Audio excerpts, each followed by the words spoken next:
الله أكبر الله أكبر الله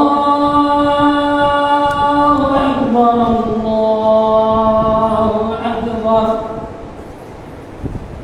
أشهد أن لا إله إلا الله أشهد أن لا إله إلا الله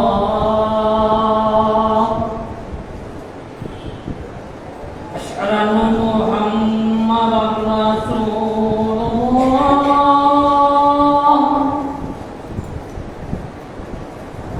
أشهد أن محمدا رسول الله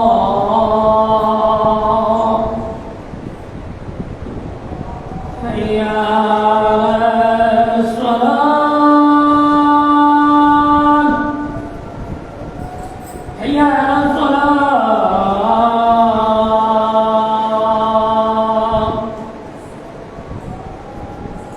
حي على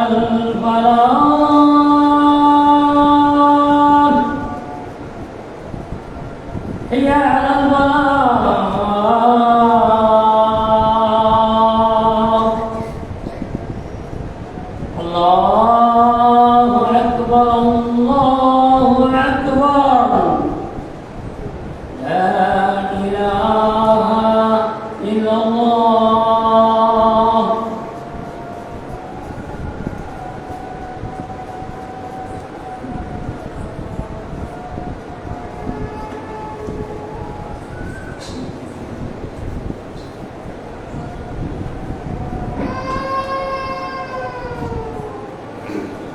الحمد لله نحمده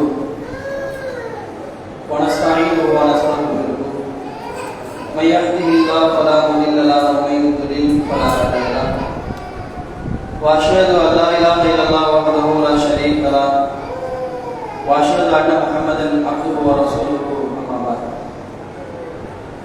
فقد قال الله تعالى في محكم التنزيل العليم في القران الكريم أعوذ بالله من الشيطان الرجيم بسم الله الرحمن الرحيم يا أيها الناس اتقوا ربكم الذي خلقكم من نفس واحدة وخلق منها زوجها وبث منهما رجالا كثيرا ونساء واتقوا الله الذي تساءلون به والأرحام إن الله كان عليكم رقيبا يا أيها الذين آمنوا اتقوا الله حق تقاته ولا تموتن إلا وأنتم مسلمون يا أيها الذين آمنوا اتقوا الله وقولوا قولا سديدا يصلح لكم أعمالكم ويغفر لكم ذنوبكم ومن يطع الله ورسوله فقد فاز فوزا عظيما قال نبينا صلى الله عليه وسلم إن أصدق الحديث كتاب الله وأحسن الحديث حديث محمد صلى الله عليه وسلم وشر الأمور محدثاتها وكل محدثة بدعة وكل بدعة ضلالة وكل ضلالة في النار அளவற்ற அருளாளன் நிகரில்லா பேர் அன்புடையமாகிய எல்லாம் வல்ல அல்லாஹ்வின் பெயரை கொண்டு ஆரம்பம் செய்கிறேன். அதே இறைவனின் சாந்தியும் சமாதானமும் பற்றாத பெருங்களையும் அல்லாஹ்வால் கடமையாக்கப்பட்ட புனித ஜும்ஆ தொழுகையை நிறைவேற்றுவதற்காக உரிமை இருக்கக்கூடிய நம் அனைவரும் மீதும் என்னென்னும் நிலவதாக என்ற பிரார்த்தனையோடு இன்றைய ஜும்ஆவுடைய இப்ராஹிம் நபி கட்டமைத்த இனிய குடும்பம் என்ற தலைப்பு தேர்வு செய்யப்பட்டிருக்கிறது. அல்லாஹ் ரப்பல் ஆலமீன் தன்னுடைய திருமறை குர்ஆனிலே நபி இப்ராஹிம் அலைஹிஸ்ஸலாம் அவருடைய வாழ்க்கையிலிருந்து நமக்கு அழகிய முன்மாதிரி இருக்கிறது என்று குர்ஆனில் சொல்லி தருகிறார். அத்தகைய முன்மாதிரியை நம்முடைய வாழ்க்கையில் கடைபிடிக்க வேண்டும் என்ற இறைவனுடைய கட்டளைகளிலும் குர்ஆனிலே நிறைந்து காணப்படுகிறது.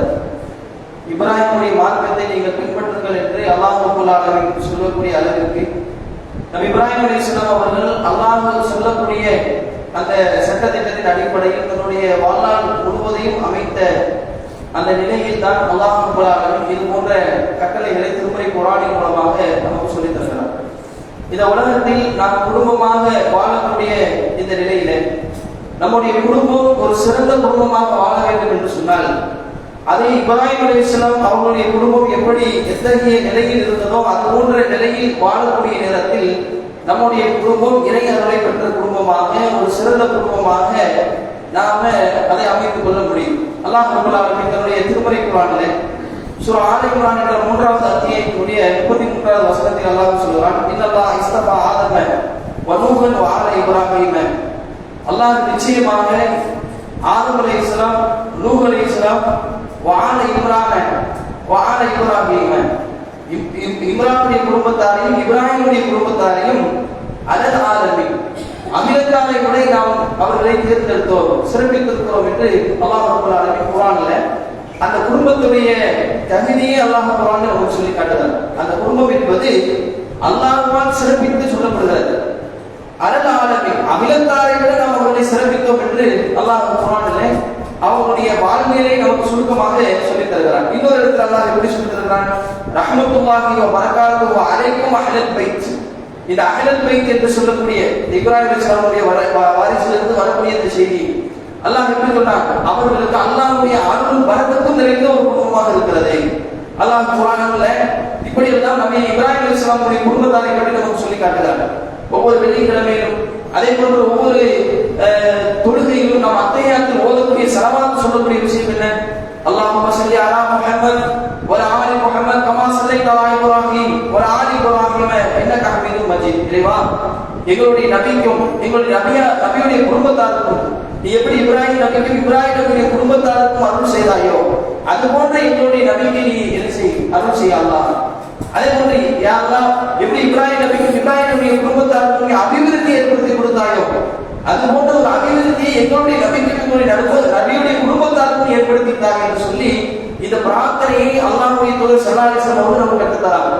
இதெல்லாம் எதை உணர்த்துகிறது, இந்த உலகத்துல அல்லாஹ்வால் சிறப்பிக்கப்பட்ட ஒரு குடும்பமாக, அல்லாஹ்வுடைய அருள் நிறைந்த குடும்பமாக, அல்லாஹ்வால் போற்றக்கூடிய ஒரு குடும்பமாக அவங்களுடைய குடும்பம் அமைந்திருக்கிறது.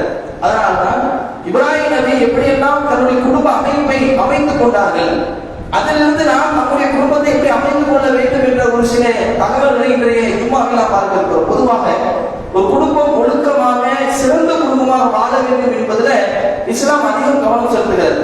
குடும்ப அந்த அமைப்புகள்ல குறிப்பாக இறை சிந்தனையில கற்பொழுக்கத்தோடு மார்க்கம் சொல்லக்கூடிய அந்த உபதேசங்களுக்கு கட்டுப்பட்டு எல்லாம் கடைபிடித்து வாழக்கூடிய ஒரு குடும்பமாக இருக்க வேண்டும். அல்லாஹ் ரப்பல் ஆலமீன் நபி இப்ராஹிம் அலைஹிஸ்ஸலாமுடைய குடும்பத்தாருடைய அந்த நிலையை பற்றி பல செய்திகளை நமக்கு சொல்கிறார். உதாரணத்துக்கு நாம் பார்ப்பதாக இருந்தால், எப்படிப்பட்ட ஒரு நிர்பந்தமான நிலையிலும் கூட அல்லாஹ்வுடைய சிந்தனையோடு அல்லாஹ் சொல்லக்கூடிய அந்த கற்பொழுக்கத்தை பேணி வாழ வேண்டும் என்ற அந்த நிலையிலே அவருடைய மனைவிகள் இருந்தார்கள் என்ற செய்தியை பார்க்கலாம். உதாரணத்துக்கு நாம் பார்ப்பதாக இருந்தால், இந்த செய்தி நாம் பல்வேறு சந்தர்ப்பங்களில் கேள்விப்பட்டிருப்போம். இது புகாரில 6950 3358 போன்ற ஹதீஸ் கிரந்தங்கள்ல இந்த செய்தி பதிவு செய்யப்பட்டிருக்கு. இன்னும் ஏராளமான இடங்கள்ல இந்த செய்தி வருகிறது. ஹாஜர் இப்ராஹிம் அலைஹிஸ்ஸலாம் சாரா, இப்ராஹிம் அலைஹிஸ்ஸலாம் அவர்கள் ஹிஜ்ரத் செய்து போறாங்க. சாரா அலைஹிஸ்ஸலாத்தோடு ஹிஜ்ரத் செய்து போறாங்க. எப்போ தன்னுடைய ஏகத்துவ பிரச்சாரத்தை முன்வைக்கிறார்கள், அங்கிருந்து அவர்கள் தீக்குண்டத்தில் தூக்கி எறியப்படுகிறார்கள். பிறகு அந்த ஊரை விட்டு அவர்கள் விரட்டி அடிக்கப்படக்கூடிய நேரத்துல அவங்க என்ன செய்யறாங்கன்னு சொன்னா, அங்கிருந்து வேறு பகுதிக்கு ஹிஜ்ரத் செய்து போறாங்க. அல்லாஹ்வுடைய மார்க்கத்தை கடைபிடிக்க வேண்டும் என்ற நோக்கத்துல தன்னுடைய மனைவியை அழைத்துக் கொண்டு நபி இப்ராஹிம் அலைஹிஸ்ஸலாம் அவர்கள் செல்கிறார்கள். அப்படி செல்லக்கூடிய நேரத்துல தஹரபிஹா கரியத்தன் பிஹி மலிகுன் மினல் முல்க், ஒரு கொடுங்கோல் ஆட்சியாளனை அவன் ஆட்சி செய்யக்கூடிய அந்த பகுதிக்குள்ள அவங்க என்ன செய்யறாங்க, நுழைந்துடுறாங்க. அப்படி நுழையக்கூடிய நேரத்தில் அவர்களுக்கு தகவல் கிடைச்சது, ரொம்ப மோசமான மன்னன், பெண்களை காமத்தோடு பார்க்கக்கூடியவர், பெண்களை அடைய வேண்டும் என்று நினைக்கக்கூடிய இந்த மாதிரியான செய்தியெல்லாம் நபி இப்ராஹிம் அலைஹிஸ்ஸலாம் அவர்களுக்கு கிடைக்கிறது. இப்ராஹிம் அலைஹிஸ்ஸலாம் அவர்கள் மன்னனை போய் சந்திக்கிறாங்க, அழைக்கப்படுகிறாங்க, புதுசா ஊருக்கு வந்திருக்கிறாங்க, அழைத்து பேசப்படக்கூடிய நேரத்துல ஏதோ ஒரு நன்மையை கருதி நபி இப்ராஹிம் அலைஹிஸ்ஸலாம் அவர்கள் என்ன செய்யறாங்கன்னு சொன்னா, தன்னுடைய மனைவியை அந்த இடத்துல சகோதரி என்று சொல்லிட்டு வந்துட்டாங்க. வந்து தன்னுடைய மனைவி இடத்துல வந்து சொல்றாங்க, இந்த பூமியில இந்த உலகத்துல இப்போ நாம் வாழக்கூடிய இந்த நேரத்துல உன்னையும் என்னையும் தவிர அல்லாஹ்வை வணங்கக்கூடிய யாரும் இங்க கிடையாது. இந்த கொள்கை விளக்கத்தை சொல்லி தான் அனுப்புறாங்க மனைவியை. சொல்லும்போது எப்படி சொல்றாங்க, நீ என்னை வந்து பொய்ப்படுத்துறாங்க, அந்த மன்னன் இடத்துல உன்னை என்னுடைய சகோதரி என்று சொல்லி வந்திருக்க, ஏதோ ஒரு நன்மையை கவனத்தில் வைத்து இந்த வார்த்தையை சொல்லியிருக்கிறாங்க, அது மட்டும் தான் விளங்குது. அப்ப இப்படி சொல்லும்போது எப்படி சொல்றாங்க, நீ என்னை பொய்ப்படுத்துறாங்க என்று சொல்லி பேசிக்கிட்டு இருக்கும் பொழுது மன்னனிடமிருந்து அழைப்பு வருது. சாரா அலைஹிஸ்ஸலாம் அவர்களுக்கு அழைப்பு கொடுக்கப்படுது. சாரா அலைஹிஸ்ஸலாம் அவர்கள் அங்கு கொண்டு செல்லப்படுகிறார்கள். ஒரு மன்னன், அவனை எதிர்த்து கேட்க யாரும் இல்லை, யாரும் போய் அவனிடத்துல எதிர்த்து பேசி சாரா அலைஹிஸ்ஸலாம் அவர்களை அப்படிப்பட்ட அந்த நிலையில சாரா அலைஹிஸ்ஸலாம் அவர்கள் உள்ளே செல்கிறார்கள். அந்த காமுகன் என்ன செய்கிறார் சொன்னா, சாரா அலைஹிஸ்ஸலாம் அவர்களை அடைவதற்காக முன்படுகிறார். அவருடைய கையை சாரா அலைஹிஸ்ஸலாம் அவர்களை நோக்கி அவன் சைகை செய்யக்கூடிய இந்த நேரத்துல உடனே என்ன செய்யறாங்க, ஃபகாமத், அதுல எப்படி வருதுன்னா உட்கார்ந்து இருக்கிறாங்க வருது, ஃபகாமத், உடனே எழுதுகிறார்கள். தவல்லஹு வ துஸல்லி, உடனே ஒழு செய்கிறார்கள், உடனே தொழ ஆரம்பிக்கிறார்கள். ஒரு நெருக்கடியான நேரத்தில் ஒழு செஞ்சு தொழுகிறாங்க அப்படின்னு சொன்னா சட்டங்கள் மாறுபடும். அதாவது நபிமார்களுக்கு மத்தியில சட்டங்கள்ல வேறுபாடு இருக்கு. ஒழு செய்து அவங்க எப்படி செஞ்சாங்க அது நமக்கு தெரியாது. ஆனால் கொள்கையை என்றைக்கும் என்ன செய்யாது, எந்த நபிமார்களுக்கு மத்தியிலும் மாற்றம் இல்லாமலாக இருந்திருப்பாங்க. அவங்க எழுதாங்க, ஒழு செய்யறாங்க, தொழ ஆரம்பிக்கிறார்கள். இதுல ஒரு அடிப்படை என்ன அப்படின்னு சொன்னா, பொதுவா அல்லாஹ் குர்ஆன்ல மூமினான நம்பிக்கை கொண்ட மக்களை பார்க்க சொல்றாங்க. ஒரு சோதனை, ஒரு கஷ்டம் என்று வருகின்றதா, அப்படி வரக்கூடிய நேரத்துல நாம் முதல்ல அல்லாஹ்வை தொழக்கூடியவர்களாக, அல்லாஹ்வை வணங்கக்கூடியவர்களாக நம்மை நாம் ஆக்கிக் கொள்ள வேண்டும். எப்படிப்பட்ட ஒரு சோதனை பாருங்க. அந்த அம்மையார் அந்த கொடுங்கோல் மன்னனிடத்துல அகப்பட்டு விட்டார்கள். அந்த மன்னனுடைய கொடும்பிடியிலிருந்து தப்பிக்க முடியாது என்று உணர்ந்து விட்டார்கள். அந்த நேரத்துல ஒரு இக்கட்டான ஒரு சூழ்நிலையில் கூட அவர்கள் இறைவனை தொழ வேண்டும் என்ற அந்த சிந்தனை அவர்களுக்கு வருகிறது. உடனே தொழுகிறாங்க, ஒழு செய்து தொழுகிறார்கள். அல்லாஹ் இதை குர்ஆன்ல நமக்கு எப்படி சொல்லி காட்டுறா பாருங்க. யா அய்யுஹல்லதீன ஆமனூ, நம்பிக்கை கொண்ட விசுவாசிகளே, நீங்கள் தொழுகை மற்றும் பொறுமையின் மூலமாக அல்லாஹ்விடத்தில் உதவி தேடுங்க.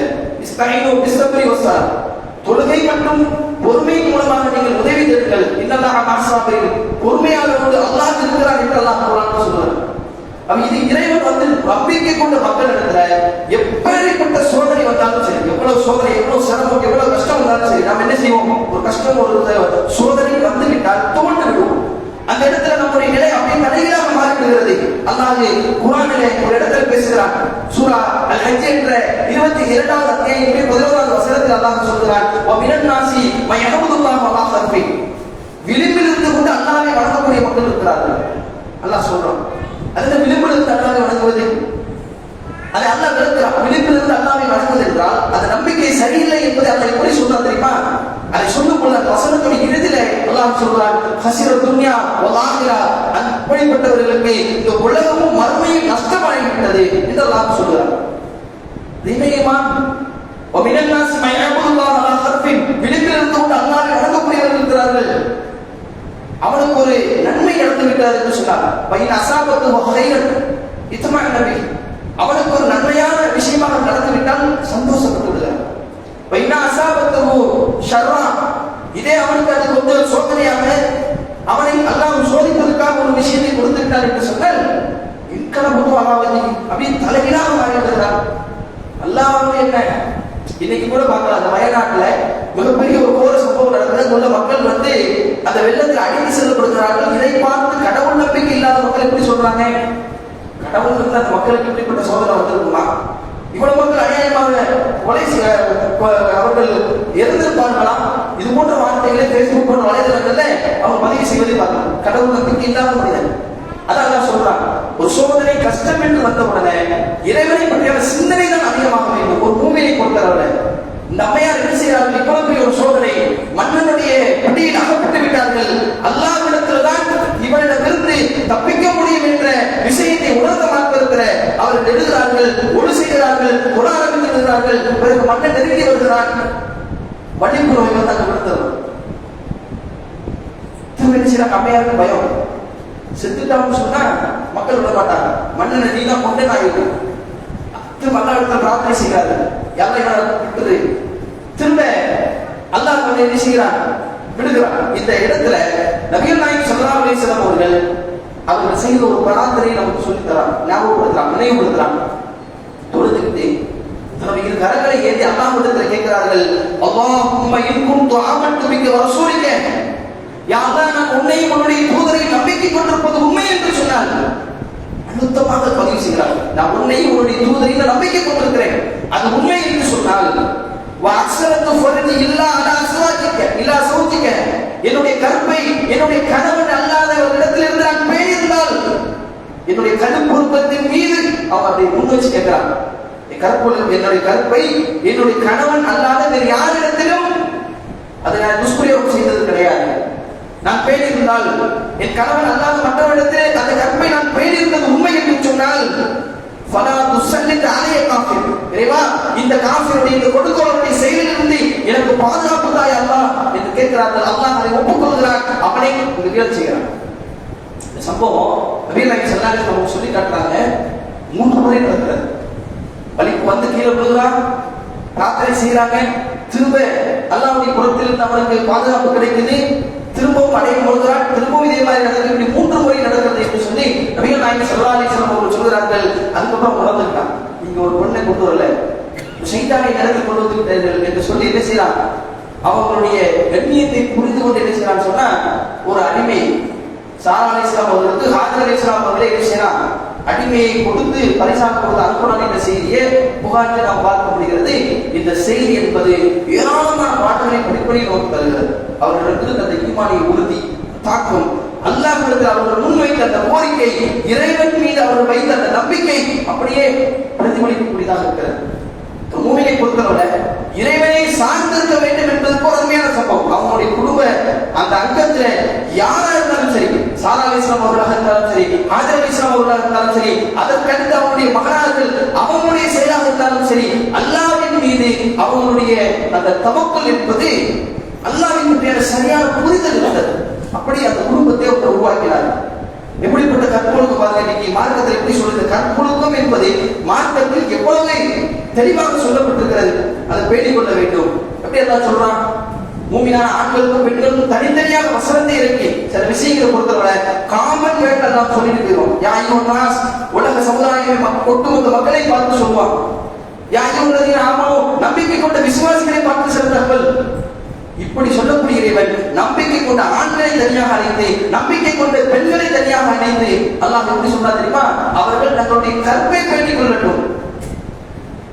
இவ்வளவு அழுத்தமாக மார்க்கத்தில் சொல்லப்பட்டிருக்கிறது. ஒரு நிர்பந்த நிலை, அந்த நிர்பந்த நிலையில அவர்களை அந்த மன்னன் அடைந்தாலும் கூட அவர்கள் மீது குற்றமில்லை என்று மார்க்கத்தில் சொல்லப்பட்டிருந்தாலும் அந்த இடத்துல தன்னுடைய கற்பை தன் கணவன் அல்லாத இடத்தில் இழந்துவிடக் கூடாது என்பதை எவ்வளவு பேசுவதாக இருந்தார்கள்.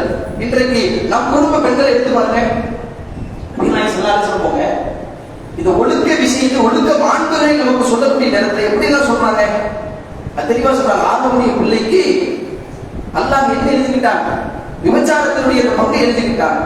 கண் செய்யக்கூடிய விபச்சாரம் அவர் பார்க்கக்கூடிய கெட்ட பார்வை, நாவு செய்யக்கூடிய விபச்சாரம் கெட்ட விதமான வார்த்தைகள், காது செய்யக்கூடிய விபச்சாரம் கெட்ட விதமான வார்த்தைகளை கேட்பது என்று சொல்லப்பட்டிருக்கிறது.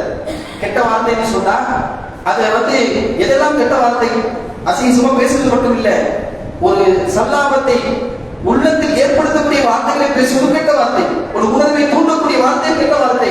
நபி நாயகம் ஸல்லல்லாஹு அலைஹி வஸல்லம் அவர்கள் அந்த ஹதீஸ்ல தெளிவுபடுத்துகிறார்கள், மனசு உள்ளம் ஏற்கிறது, மறைமுக அதை உண்மைப்படுத்தி விடுகிறது என்று சொன்னார்.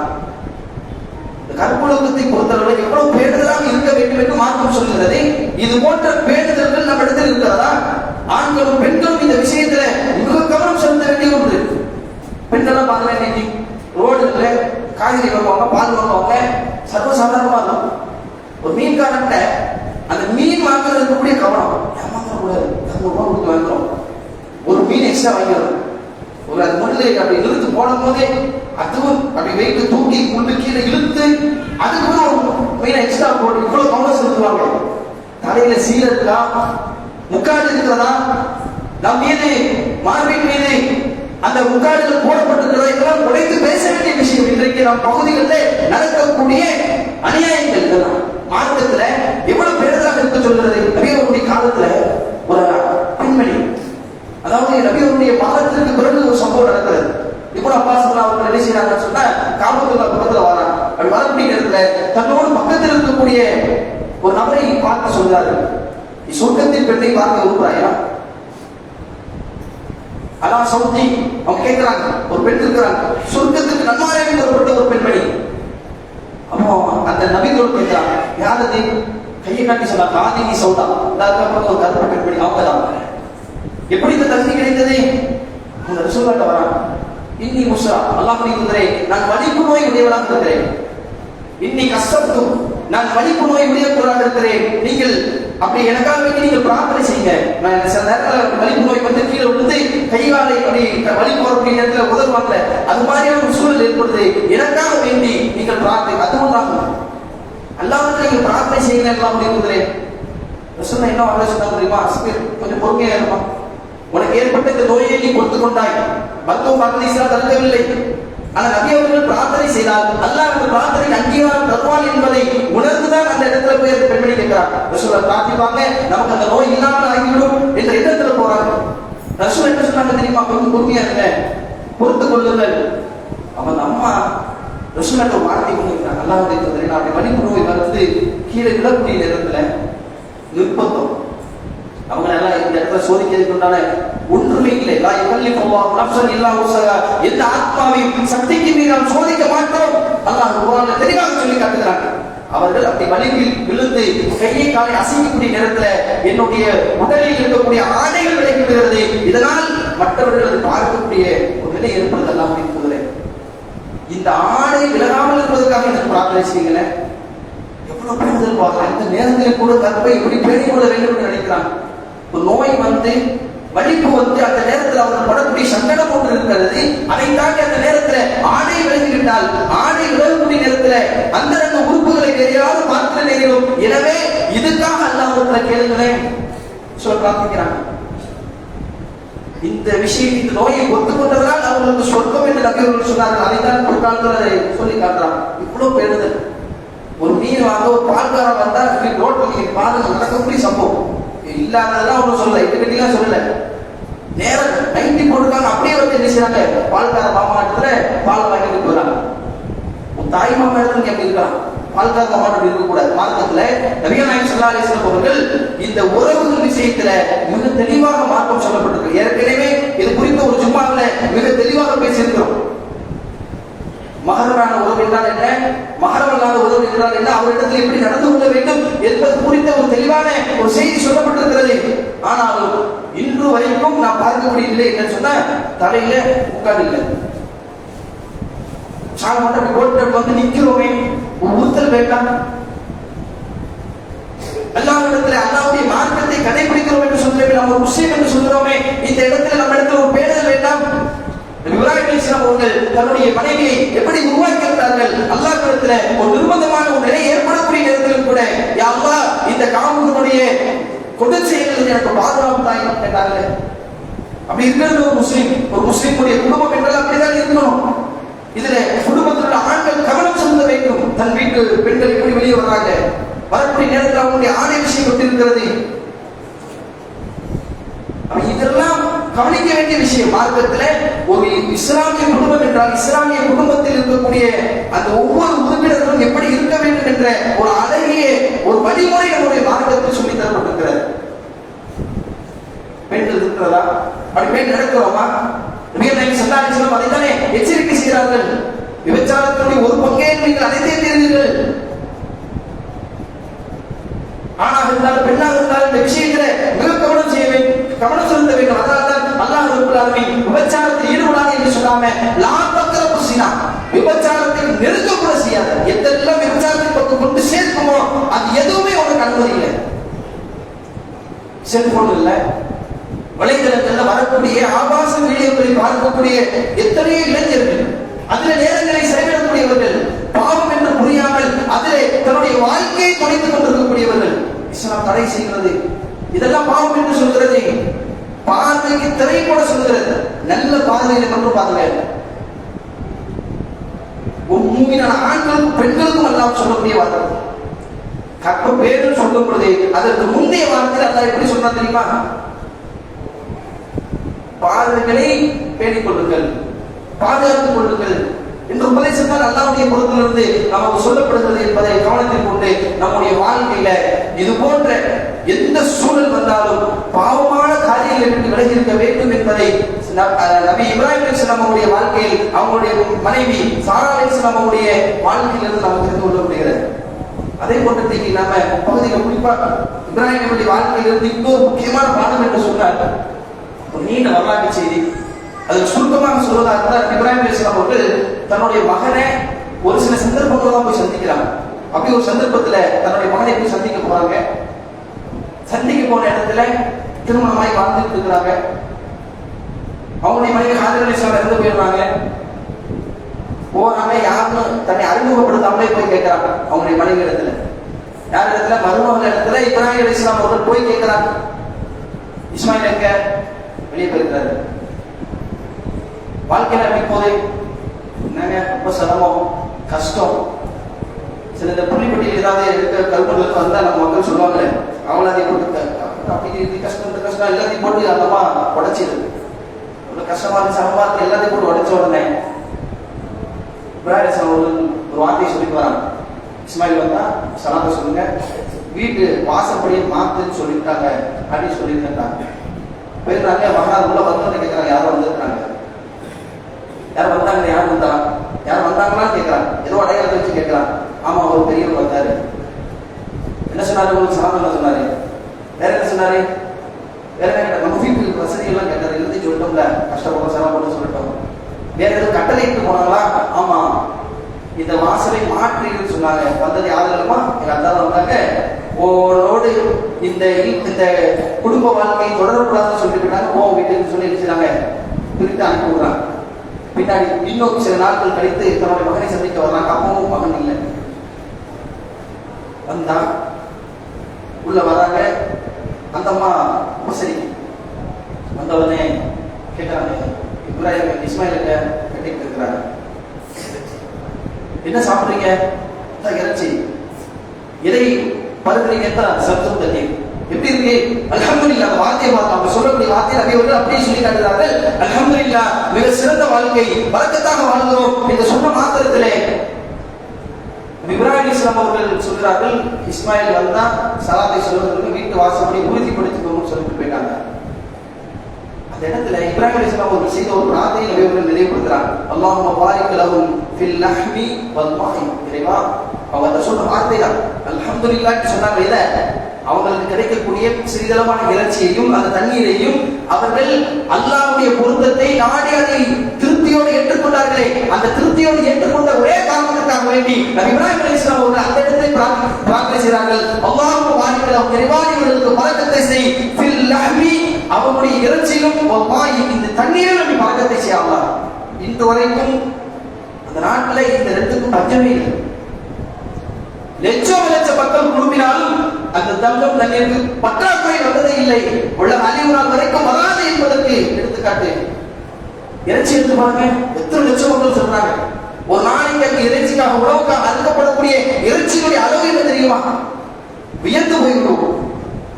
அல்லாஹ்வுடைய தூதர் ஸல்லல்லாஹு அலைஹி வஸல்லம் அந்த பிரார்த்தனையை சொல்லிட்டு ஒரு விஷயத்தை நினைவுபடுத்துறாங்க. இதெல்லாம் நபி இப்ராஹிம் அலைஹிஸ்ஸலாம் அவர்கள் செய்த பிரார்த்தனையை சொல்லிட்டு நபி ஸல்லல்லாஹு அலைஹி வஸல்லம் அவர்கள் சொல்றாங்க, அவர்கள் மற்றும் வேறு வேறு உணவுகளை செய்திருந்தார், சாப்பிட்டிருந்தால் தானியங்களை அல்லது இந்த பொருட்களை சாப்பிட்டால் அதுக்கு ஒரு இப்ராஹிம் அலைஹிஸ்ஸலாம் துவா செஞ்சுட்டு போயிருப்பாங்க அப்படின்னு சொல்றாங்க. அப்ப இந்த சம்பவம் வந்து நடந்து முடியுது. அடுத்து நபி ஸல்லல்லாஹு அலைஹி வஸல்லம் அவர்கள் அந்த வரலாற்றை தொடர்ச்சி சொல்றாங்க. மகனார் என்று உள்ள வர்றாங்க, கேட்கிறாங்க, யாரும் வந்தாங்களா? ஆமா, அவங்க அழகிய தோட்டத்தில் ஒரு மனிதர் வந்தாங்க. சொல்லும் போதே பாருங்க, அந்த மனைவியுடைய வார்த்தைகளை பாருங்க. அழகிய தோட்டத்தில் ஒருவர் வந்தார். என்ன சொன்னாங்க? என்ன கேட்டாங்க? குடும்ப வாழ்க்கை எப்படி போக கேட்டாங்க. எல்லாம் சொல்லிட்டேன். என்ன வேற எது சொன்னாங்களா? சமாச்சாரம் சொன்னாங்க. வேற ஏதாவது கட்டளையிட்டாங்களா? இந்த வாசப்படியை நிலைத்திருக்கு சொன்னாங்க. சொன்ன உடனே வந்தது யாரும் இல்லை, என்னுடைய தந்தை தான்.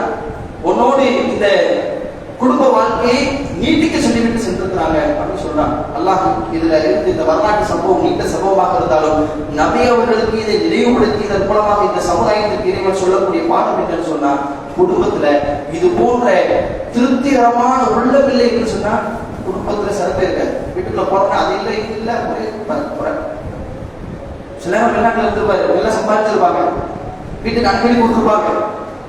அந்த பொருளாதாரத்தை நல்ல முறையில செலவழித்து வாழ்ந்தவர்கள் திடீர்னு வெளிநாட்டு வாழ்க்கை முடிச்சுட்டு ஊருக்கு வந்தோம்னு சொன்னா வெளிநாட்டில் இருந்தது போட்டு ஒரு பொருளாதாரத்தை கொடுக்க முடியாது. கொஞ்சம் சுருக்கி விட்டா நீங்க வீட்டை பார்க்க முடிஞ்சு சுருங்கிது. சில நினைவுகள் நடக்கும்.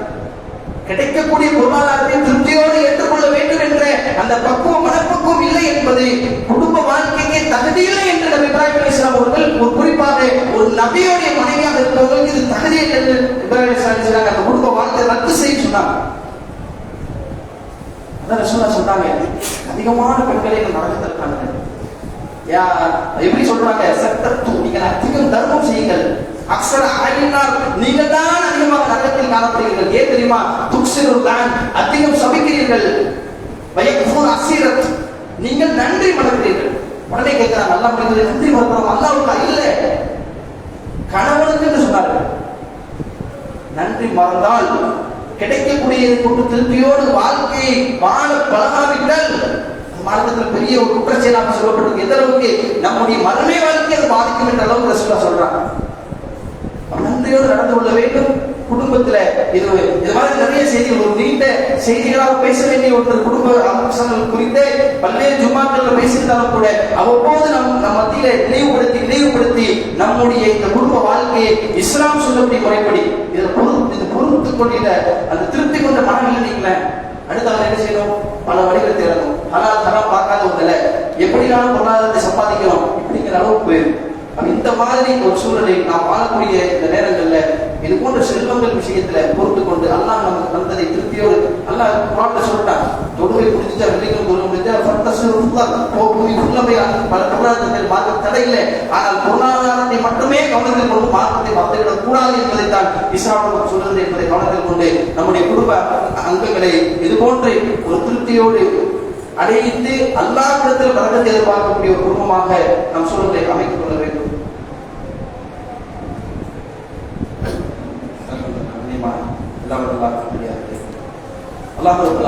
இப்ராஹிம் அலைஹிஸ்ஸலாம் அவருடைய வரலாறு ஏராளமான செய்திகள் எல்லாம் கொட்டி சொல்லல்.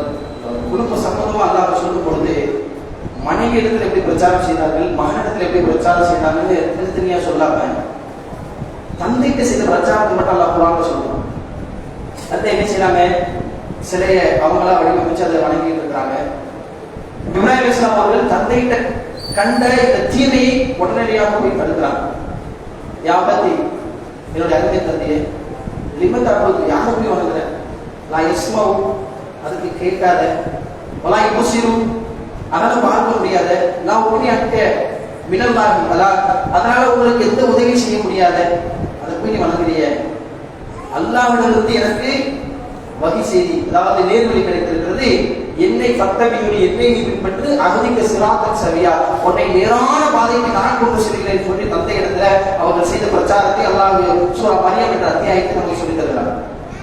அதுல உச்சகட்டமாக ஒரு வார்த்தை அல்லாஹ் சொல்கிறான், யாவத் இன்னி அகாஃபு அலைக்கும் ஐயா மஸ்தக் அதாபு மினர் ரஹ்மான் ஃபதகுன ஷைத்தானி வலியா.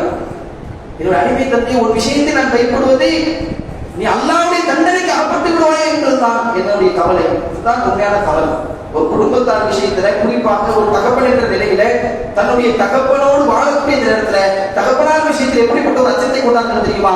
என்னுடைய தகப்பனார் நாளை மறுமை நாளிலே மரணித்து விட்ட பிறகு மறுமை நாளிலே அல்லாஹ்விடத்துல நரகத்தை பெறக்கூடியவராக ஆக்கிவிடக்கூடாது, சைத்தானை உற்ற நண்பனாக ஆக்கியவராக நிலையில் இருக்கக்கூடாது என்று சொல்லி தந்தையிட்ட கண்ட அந்த தீமையை முதுகெலும்போடு தடுக்கிறார். செய்யாதீங்க, அல்லாஹ்வை விட்டு யாரையும் வணங்காதீங்க. என்ன அர்த்தம்? அவங்க இடத்துல இருந்து மிகப்பெரிய தீமை தான். ஒரு நம்பிக்கை கொண்ட மக்கள் இடத்துல இணை வைப்பு காரியம் இல்லை என்று சொன்னா, இப்ப நாம் வாழக்கூடிய பொழுது தௌஹீத் பூர்வமாக வாழணும் என்று சொன்னால் ஷிர்க் இல்லை, நரகம் போக மாட்டோம், சூனியத்தை போக மாட்டோம், இது போன்ற இறைவனுடைய எந்த ஆற்றலையும் யாருக்கு இருக்கு என்று நாம் சொல்ல மாட்டோம். அல்ஹம்துலில்லாஹ். இப்படிப்பட்ட ஒரு நிலையை தந்ததற்கு பிறகு நம் குடும்பத்துல வேற ஏதோ ஒரு தீமை நடந்தது என்று சொன்னார். மார்க்கத்துக்கு ஒரு நாள் திருமணத்துக்கு போறாங்க, மார்க்கத்துக்கு ஒரு நாள் சபை கலந்து கொள்றாங்க, மார்க்கத்தில் இல்லாத பல்வேறு பட்டி காக்கிறது, வரப்பேறுகிறது, புறம் பேசுறாங்க, இது போன்ற ஏதோ ஒரு தீமை இருக்குன்னு சொன்னா அவர்கள் விஷயத்தை உண்மையே நாம் மனது அழுகிறோம் என்று சொன்னால் அந்த தீமை அவர்களுக்கு தடுக்கணும், சொல்லணும். அல்லாஹ் இப்ராஹிம் நபியின் வாழ்க்கையில தன்னுடைய தந்தை இடத்துல மட்டும் செய்த பிரச்சாரத்தை ஏன் உடச்சு சொல்றாங்க தெரியுமா? மனைவிட்ட இப்படி சொன்னாங்க, மகன்கிட்ட இப்படி சொன்னாங்க, மகனிடத்துலயும் சொன்னாங்க. சில நன்மையான காரியங்கள் கிடைத்தாங்க, வா பள்ளிவாசல கட்டணும் அல்லாஹ் சொல்லிட்டு வா கட்டுவோம். அழைத்து கொண்டு போய் பிள்ளையை கூட்டு போய் செய்யறாங்க, பள்ளிவாசல கட்டாங்க. தனியவராக கட்டாமல் தன்னுடைய மகனை அந்த அறுபடைக்காக வேண்டி பயன்படுத்துகிறார்கள். பயன்படுத்திவிட்டு அல்லாஹ் பிரார்த்தனை செய்கிறார்கள், இறைவா நீ கட்டளைத்தாய் என்பதற்காக வேண்டி நானும் என்னுடைய பிள்ளையை சேர்ந்த இந்த ஆலயத்தை நிறுத்திவிட்டோம், உயர்ந்த போகிறோம். உயர்ந்த அந்த பள்ளிவாசல் காபத்துல்லாவை பார்க்கும் பொழுதே ஒரு பிரம்மாண்டமான ஒரு அமைப்பு அந்த தோட்டத்தை வைத்து அல்லாஹ்விடத்தில் முன்வைக்கிறார்கள். இதை எங்களிடம் ஏற்றுக்கொள்ளும். இப்படி கற்றுக் கொடுக்குறாங்க பாருங்க. பிள்ளைக்கு நன்மையை செய்தாலும் அல்லாஹ்விடத்தில் ஒப்புக்கொள்வதற்கு பிரார்த்தனை செய்யும். பிள்ளைக்கு உருவாக்குறாங்களா? தந்தை விஷயத்தை நடந்துட்டாங்க பாருங்க. தந்தை செய்து பெரியதாகும். இதே நிலையில் என்னோட தந்தை இடித்தால் நரகம் என்பது சாதாரணம் இல்லை, தங்குமிடமே மிக கெட்ட தங்குமிடம். அப்படிப்பட்ட நரகத்திலே பிள்ளை என்னுடைய தகப்பனார் போயிடக்கூடாது. இதுதான் உண்மையான பாசம். என் பிள்ளை ரோட்ல போறான், வாகனம் வேகமா வருது, இடிச்சுடும் தெரியுது, பாதுகாப்புக்கு என்ன செய்வோம்? ஒண்ணு கூட போவோம், அல்லது இந்த ரோட்ல போறோம், இந்த ரோட்ல போக சொல்லுவோம்ல, ஒருவேளை ஆக்சிடென்ட் ஆகிட்டுன்னு சொன்னா நல்லா பாதுகாக்கணும். அப்படி நடந்தா கூட உலகத்துல கிளைம் பண்ற வாய்ப்பு இருக்கு. ஆஸ்பத்திரிக்கு போலாம், எதுக்கு ஒரு நாள் சரி பண்ணிடலாம், எவ்வளவு விதமான விஷயங்கள் இருக்கு. எல்லாம் இந்த நிலையில பாதுகாக்கட்டும்.